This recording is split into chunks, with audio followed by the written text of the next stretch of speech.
I'm going to show you 3 hacks for using the Procreate app to do lettering on the iPad that are so simple, but they're going to make things so much easier for you and save a lot of time.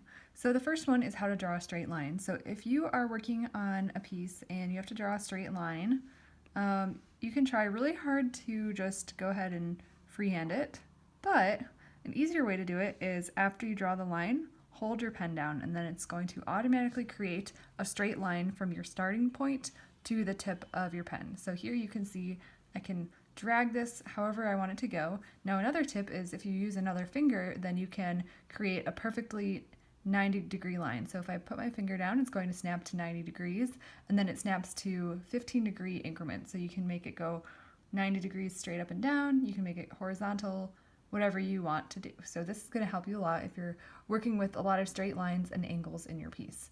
So one way you could use this in lettering is, let's delete that, I'm just going to add a new layer. So on my bottom layer, I'm going to draw 2 straight lines and holding my finger down to make it flat, so I could draw another line, or I could duplicate it and drag it down. And then now I'm just merging those 2 layers together. So this is the straight guideline I've created. In my layer on top, I could practice writing something. Let's just say hello. I'm just using the monoline calligraphy brush, by the way. So there are other ways you can create guidelines in Procreate. We have a whole video on it, but if all you need are 2 straight guides, you can use this tip to draw 2 perfectly horizontal lines, and there you go. Okay, the next tip I have for you is how to fill shapes. So say I wanted to fill in all of the loops of my shape here, or of my lettering, with different colors. So let's say I wanted to use pink. Then I always create another layer every time I'm adding something to a piece, just a tip for you, so that if I ever need to undo anything or whatever, I can always undo it. So one way that I might think about doing this is, well, I could go ahead and fill this in. I could probably even choose a bigger brush and just color this in. And then eventually, once I have all of my loops colored in, I can drag this layer underneath and that loop is filled. However, an easier way to do this, let's delete that.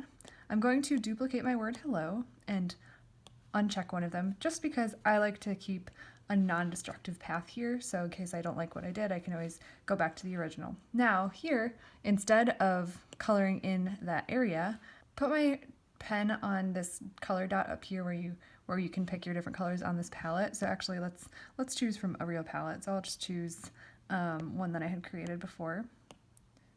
So I'm going to take this pink color and just drag it over, hold it for a second, and it should fill up those loops. So let's say I wanted to choose the next pink here. There we go, and so on. Okay, so this you can see is so much easier, quicker, and more accurate than manually filling in every single one of those loops. Okay, so there you go. Now we have our hello and things are filled in, and I didn't have to waste time coloring it in. So the last tip I have for you is how to make a shadow. So I'm going to actually go back to my original non-filled in hello, and this is just a very simple, very basic way to make a shadow. So I'm going to duplicate this hello layer, and the way to duplicate is slide to the left, hit duplicate, and there you go. So I'm going to take the layer that's underneath, and once I have it selected, I'm going to tap this arrow up here, which will select the layer, and then you can just tap on the screen to the right and down, or you can tap in the corner, and it's going to move this layer here. So basically you have an exact duplicate and it's just moving it. So in order to make this look more like a shadow, one thing you can do is make it less opaque or make it lighter.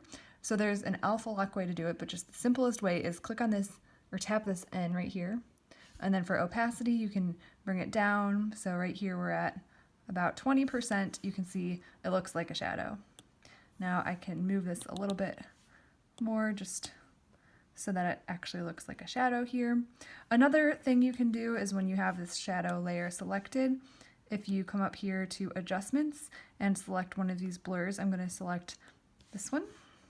And then if I were to slide all the way to the right, you can see that I'm adjusting the blurriness of this shadow. So if you just come a little bit to the right here, so I'm just sliding my pen to the right, and I can see that this blur is at about, oh, let's make it a little bit more, 8.6%, then you can see that that shadow has a softer edge to it, and now it looks like my word is popping off the page.